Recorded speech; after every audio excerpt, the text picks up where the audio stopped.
شب 15 شعبان المعظم یعنی تقدیر بدلنے کی رات، یعنی تقدیر لکھنے کی رات، وہ روز جب دعائیں اور حاجات خود دروازے پہ کھڑی ہوتی ہیں کہ مانگنے والا ہمیں مانگے اور خداوند عالم ہمیں شرف قبولیت عطا کر دے۔ وہ روز کہ جب انسان اپنے آنے والے حالات بدلنے پر خود قدرت رکھتا ہے۔ وہ روز کہ جب خدائی تمام تر دروازے اور دریچے کھلے ہوئے ہیں کہ اے مانگنے والے بندے مجھ سے مہدی کے صدقے مانگ تو صحیح، تو جو مانگے گا تجھے ادا کر دیا جائے گا۔ اس روز جہاں عبادت انجام دی جاتی ہیں ان میں کچھ وظائف اور کچھ اذکار ایسے ہیں کہ جیسے قلم انسان کے ہاتھ میں ہو اور لوح اس کے سامنے موجود ہو اور تختی اس کے سامنے موجود ہو اور وہ اپنے ہاتھوں سے اپنی قسمت لکھ رہا ہو۔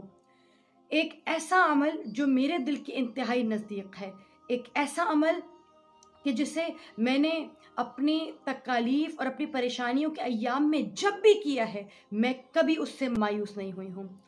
اس دن کہ جب آپ بہت سے اعمال اور بہت سی نسبتیں امام زمان سے دیتے ہیں، ایک ایسی نماز جو نماز استغاثہ بحضور امام زمان سے معروف ہے، جو علماء کا، جو مشائخ کا، جو طلباء کا، جو مانگنے والوں کے لیے بہترین ذریعہ ہے کہ وہ امام زمان کے صدقے میں اور امام زمان کے توسل سے اور امام زمان سے جو چاہے طلب کر لیں۔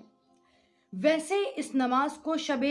جمعرات اور شب جمعہ بھی ادا کیا جاتا ہے، لیکن 15 شعبان کی شب اس کا ادا کرنا بے حد مجرب ہے۔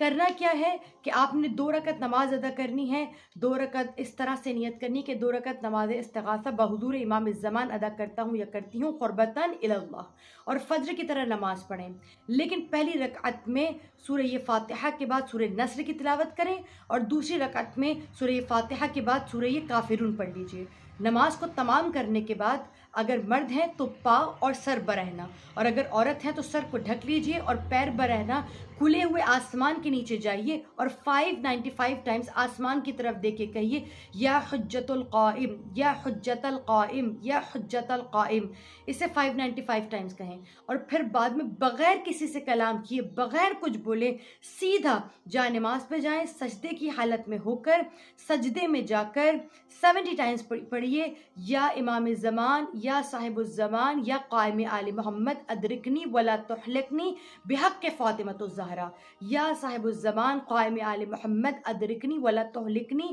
بحق فاطمۃ الزہرا۔ اس کا ورد کریں اور سجدے کی ہی حالت میں جناب امام زمان کو بار بار کہہ کے پکاریں یا فرزند زہرا، اور جناب فاطمہ کا واسطے کے ذریعے سے اپنی ہر حاجت سجدے کی حالت میں ہی مانگیے۔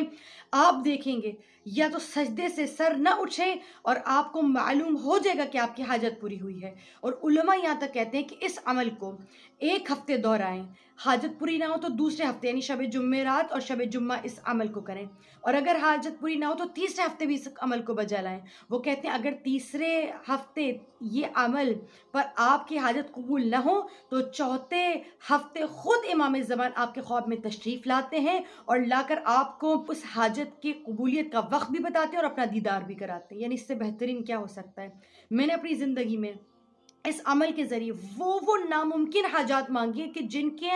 پورا ہونے کا مجھے امکان ہی نہیں تھا، جان بوجھ کے ایسی حاجات میں نے مانگی کہ مجھے پتا تھا جو قبول نہیں ہو سکتی، لیکن اس کے باوجود بھی میں نے دیکھا کہ یا تو پہلے ہفتے یا دوسرے ہفتے، اور اس لیے مانگی تھی کہ شاید چوتھے ہفتے خود امام مجھے دیدار کرائیں، لیکن امام کا دیدار اپنی جگہ، لیکن اس سے پہلے میں نے اس حاجت اپنی تمام تر حاجت کو پورا پایا ہے۔ آپ دیکھیے گا دنیا کے کسی دروازے پر جانے کی ضرورت نہیں ہے، ہمیں صاحب ممکنات کے دروازے پر جانا چاہیے۔ ہم ان کے دروازے پر ہیں کہ جو اختیارات کو اپنے ہاتھوں سے بانٹا کرتے ہیں، جو چاہے آج اس شب کے صدقے بھی امام زمان کے صدقے میں اپنے ہاتھوں سے اپنی تقدیر کا سودا کرے، اپنے ہاتھوں سے خداوند عالم کے ساتھ تجارت کرے، محبت مہدی کو لے لے اور اللہ سے جو چاہے طلب کرے۔